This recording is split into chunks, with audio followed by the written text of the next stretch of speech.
March 27, 1999. A date etched in history, a night that would challenge the very notion of air superiority. A cold, cloud-choked night over Serbia, the kind of night where shadows danced and whispers carried secrets. In the mud near Budanovci, Colonel Zoltán Dani watched his radar, nerves taut, every flicker of light a potential enemy.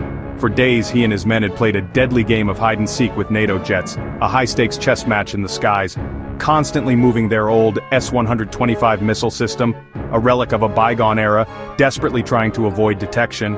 They were outgunned, outnumbered, facing a technological Goliath, but not outsmarted.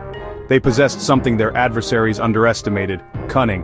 Dani believed even a ghost could cast a shadow, if you knew when to look, if you knew where to focus your attention. High above, an American pilot, call sign Vega 31, flew his F-117 Nighthawk, a symbol of American might. The so-called invisible jet, a marvel of engineering designed to slip through enemy defenses undetected. The Nighthawk was a legend, a game-changer in aerial warfare, a stealth fighter that had never been touched, its reputation preceding it like a thunderclap. Tonight, Vega 31's mission was routine, another sortie in a seemingly endless campaign. Fly in, drop bombs with pinpoint accuracy, fly out unseen, a silent predator in the night sky. The pilot trusted his technology, confident in the jet's mythic reputation, believing in its impenetrable cloak of invisibility. But the weather was bad, the clouds thick, a swirling vortex of atmospheric interference. And below, a patient hunter waited, his eyes scanning the skies, his finger hovering over the trigger. The F-117 was a marvel of angles and radar-absorbing paint, a testament to human ingenuity. A ghost in the night, a whisper of power, a symbol of unchallenged dominance. To the Americans, it was invincible, a guarantee of success, a weapon that could not be defeated.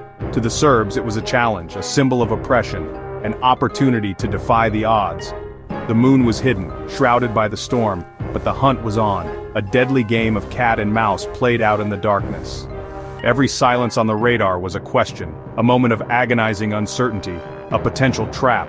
Every blip, a threat, a potential target, a fleeting glimpse of the enemy. Dani's men were exhausted, their bodies weary, their minds strained by days of relentless tension.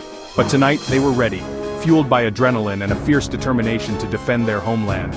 In the darkness, two destinies were about to collide, a clash between David and Goliath, a moment that would redefine the rules of engagement. The F-117 Nighthawk, a marvel of engineering, shrouded in secrecy. Its design was radical, defined by sharp angles, flat panels, and a special radar-absorbing skin meticulously applied to its surface. This coating was key to its stealth capabilities. It was Lockheed's Skunk Works masterpiece, born from a need to penetrate enemy airspace undetected, the world's first operational stealth jet. Its secret, what made this aircraft so elusive? Not true invisibility, a cloaking device from science fiction, but a radar signature so small, so insignificant, it looked like a bird on a screen, a mere blip, easily dismissed. In the Gulf War, F-117s struck Baghdad with impunity, delivering devastating blows to key targets. They flew in and out, seemingly untouchable. Not one was lost. The Nighthawk became a symbol of American dominance, a testament to technological superiority. It was a psychological weapon as much as a physical one, instilling fear in adversaries. Pilots flew alone, under the cover of night, trusting the jet's stealth capabilities to keep them safe from harm. But stealth had limits, inherent weaknesses in its design and operational parameters. The F-117 was slow and cumbersome, and it couldn't dogfight. It was vulnerable if detected. It relied entirely on remaining unseen, a ghost in the machine. By 1999, its legend was unbroken, its reputation as an invisible warplane solidified. No one believed it could be shot down. It was considered impossible. The myth was powerful, a symbol of invincibility, but myths can be broken, and sometimes reality delivers a harsh lesson. The Serbs knew their old Soviet-era radars weren't useless, despite their age and limitations. They just needed the right moment, the right set of circumstances to exploit a weakness. The Nighthawk was a scalpel for precision strikes designed for surgical operations, not a sword for open battle, not suited for prolonged engagements or aerial combat. Its only defense, its sole means of survival: don't get caught, evade detection at all costs. On this night, that defense would be tested, pushed to its absolute limit. Kosovo, 1999. NATO launched an air campaign to stop Serbian forces from ethnic cleansing. The US Air Force led the charge, sending bombers and fighters over hostile territory. Serbian air defenses were outdated but dangerous. SAMs and anti-aircraft guns waited below. F-117s were sent to hit the hardest targets, flying deep into enemy airspace. On March 27, Vega 31, piloted by Lieutenant Colonel Zelko, was assigned a strike near Belgrade. The Serbs, adapting fast, studied NATO's patterns and moved their missile batteries constantly. They knew the F-117s had to open their bomb bays to drop bombs, a brief window of vulnerability. Using old equipment and new tactics, they set a trap. The Americans trusted their technology, the Serbs trusted their cunning. The stage was set for a confrontation neither side expected. The invisible jet was about to become visible. In his cockpit, Zelko was calm, focused, and unaware of the danger below. His instruments showed nothing, no threats, no warnings. He prepared to release his bombs, opening the bay doors and briefly breaking the jet's stealth profile. On the ground, Dani's team waited, tracking faint blips with their old P-18 radar. They'd studied the F-117's patterns, predicting where it would appear. When the bomb bay doors opened, Dani gave the order activate the fire control radar. For a few seconds, a narrow beam searched the sky. The gamble was risky, turning on the radar could expose them to NATO missiles.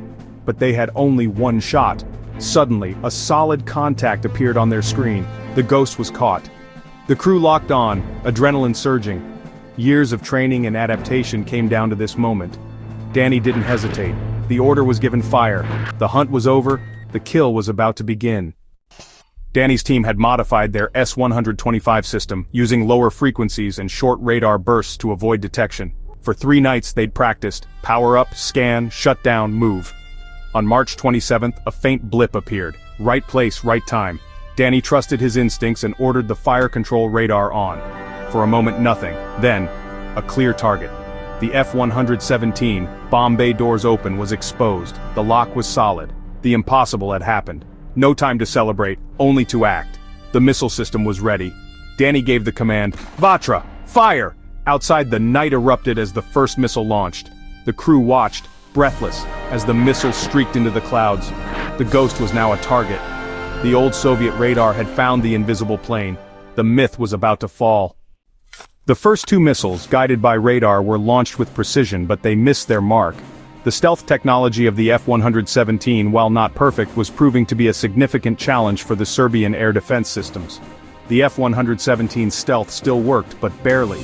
The aging radar system struggled to maintain a lock, highlighting the limitations of their technology against such an advanced aircraft. In the cockpit, Zelko saw flashes in the clouds, distant explosions that served as a stark reminder of the danger he was in. Then 2 more streaks of fire racing toward him, cutting through the darkness with alarming speed. The ground crew was relentless, determined to bring down the elusive target. His warning system stayed silent. The Serbs' tactics had worked.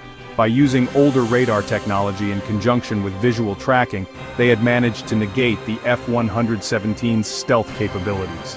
Dani, a seasoned commander, ordered a 3rd missile, knowing that this was their best chance to strike a decisive blow. This time guiding it manually, predicting the jet's path, compensating for the limitations of their equipment with skill and intuition.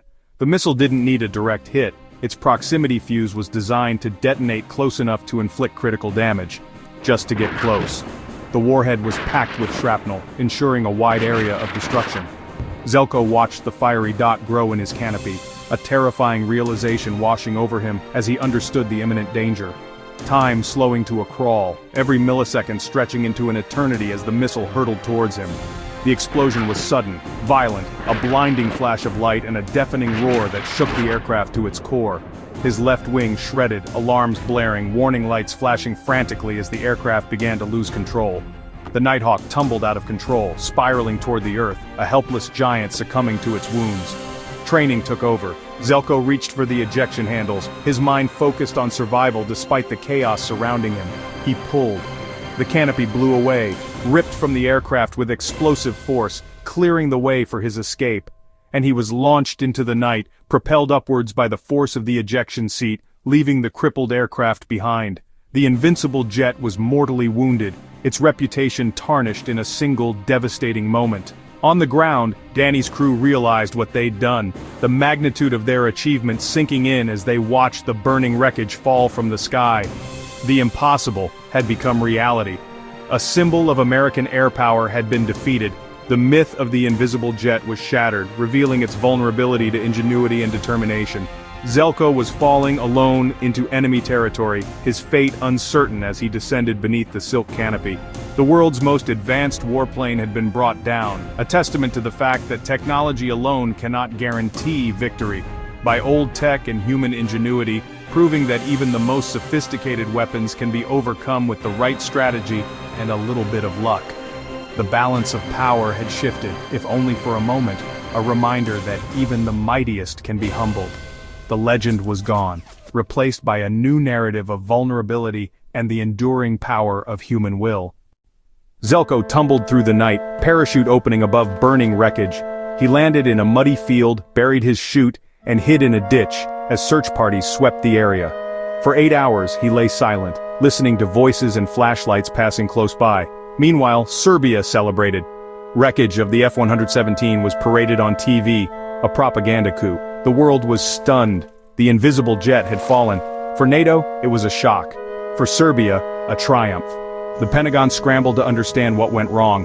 A rescue mission launched, helicopters and A-10s searching for Zelko's signal.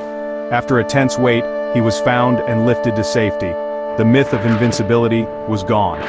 The world had witnessed the fall of a legend. Technology had met its match in human cunning. The war would go on, but nothing would be the same. The hunter had become the hunted. The downing of Vega 31 echoed far beyond Kosovo. The myth of stealth was shattered. Technology alone was no longer enough. News of the fallen jet spread worldwide, shaking NATO's confidence and emboldening its adversaries. Analysts scrambled for answers. Was it luck, a new weapon, or something else? The truth: old tech, smart tactics, and disciplined operators had outwitted the world's best. Dani's team proved that human ingenuity could defeat even the most advanced machines. For Serbia, it was a David versus Goliath victory. For NATO, a wake-up call. Tactics changed, flight paths shifted, electronic warfare ramped up. The war continued, but the easy confidence was gone. The lesson was clear: no weapon is invincible. The battlefield had changed forever. The world watched, reminded that war is never predictable. Even legends can fall. The fall of the F-117 sent shockwaves through military strategy. Stealth was no longer a magic shield. It was part of a larger, evolving contest. The incident drove advances in stealth tech and new tactics, networked warfare, electronic jamming, and integrated support. Stealth jets would never again fly alone. The world's militaries studied the Serbian success, investing in radars and air defenses to counter stealth. The game of detection and evasion became more complex. The story didn't end in the sky. Years later, Zelko and Dani met, former enemies, now friends. Their story became a symbol of reconciliation, proof that war's human cost can lead to peace. The downing of the F-117 was a turning point in aviation history. It was also a story of two men, bound by a moment in the dark. Behind every machine, there is a human story. And sometimes, even in war, enemies can find common ground.